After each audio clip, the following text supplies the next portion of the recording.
আসসালামু আলাইকুম ওয়া রাহমাতুল্লাহ। প্রিয় প্রবাসী দেশবাসী, আমি আপনাদেরকে একটা মেসেজ দিতে চাই।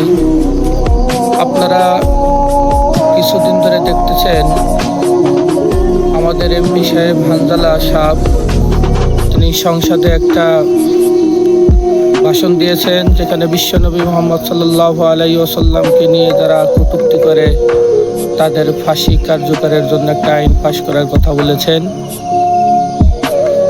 হানজালা সাহেব আরও বলেছেন, যারা বিশ্বনবী মুহাম্মদ সাল্লাল্লাহু আলাইহি ওয়াসাল্লামকে নিয়ে বিভিন্ন ধরনের কুরুচিপূর্ণ কথা বলে তাদের জন্য একটা আইন পাশ করার কথা সংসদে তিনি মাননীয় স্পিকারের কাছে উত্থাপন করেছেন।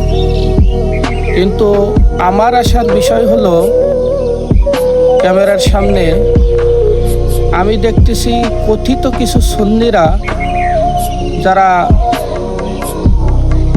নিজেকে আহলুস সুন্নাহ ওয়াল জামাত দাবি করে, আজও পর্যন্ত কখনো তারা হুজুর আকরাম সাল্লাল্লাহু আলাইহি ওয়াসাল্লামকে নিয়ে কটূক্তি করলে তারা মাঠে নামে নাই বা আন্দোলন করে নাই বা কোনো ধরনের কোনো প্রতিবাদ তারা জানায় না।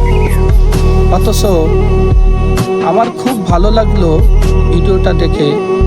আব্বাসী সাহেবের একজন স্টুডেন্ট বা খাদেম, মাসুক নাম ছেলেটা, সে খুবই সুন্দর একটা কথা বলেছে যে হানজালা সাহেব তিনি সংসদে হুজুর আকরাম সাল্লাল্লাহু আলাইহি ওয়াসাল্লামকে নিয়ে কটূক্তি করার কারণে ফাঁসির দাবি আইন পাশ করার কথা বলেছেন। এইটাকে নিয়ে সে সুন্দর একটা কথা বলেছে। আমি চাই আহলুস সুন্নাহ ওয়াল জামাত দাবি করা যে কথিত সুন্নিরা আছে, তারা যদি এরকম অন্তত একটু প্রতিবাদও জানায় হুজুর আকরাম সাল্লাল্লাহু আলাইহি ওয়াসাল্লামকে নিয়ে, তাহলেও আস্তে আস্তে ইসলামের অনেক অগ্রগতি হবে এবং মুসলমানদের মধ্যে একতা হবে। আল্লাহ রাব্বুল আলামিন সবাইকে ঐক্যবদ্ধ হওয়ার তৌফিক দান করুন। আমিন। ওয়া মা আলাইনা ইল্লাল বালাগ।